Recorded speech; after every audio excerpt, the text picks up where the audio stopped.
Qo'shnilar yaxshimisizlar, yangi qo'shnimiz. Yaxshimisizlar? Sizlarning yangi qo'shnilarman. Erim bilan ajrashib, ozgina qiynalib qoldim. Ish topib bersanglar yaxshi bo'lardi. Voy, ajrashgan aytmaysizmi o'zim ish Assalomu alaykum, qo'shnilar yaxshimisizlar, tuzukmisizlar? Kakra so'zda bitta ayol kishi qidirayotgandik.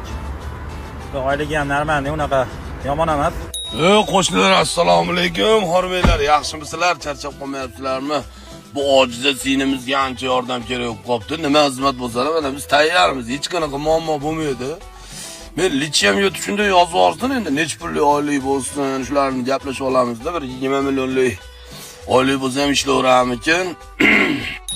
Qo'shnilar, assalomu alaykum, yaxshimisizlar? Bu zaifa ancha qiylanibdilar va biroz e'tibor aytmaganlar qaranglar.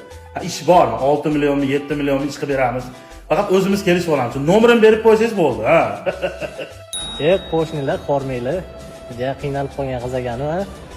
Ana bizda ish bor-da, Kakra Sergelida KAI degan avtosalon ochdik. O'zbekistonda ishlab chiqarishni yo'lga qo'ydik, xudo xolos.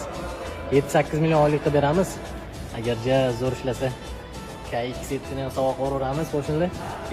Ishqib bu gruppada ayollar yo'qmidi? Avvallar gruppasiga tashlab yubormaylar endi qo'shnilar. Bunaqa g'amxo'r qo'shnilarim bor deb o'ylamadim. Yomon ham g'amxo'r ekansizlar, Mahallani fondiga pul yig'amiz desa hech kim yozmaydi. Bunaqada yozasizlar, ha? Qo'shnilar.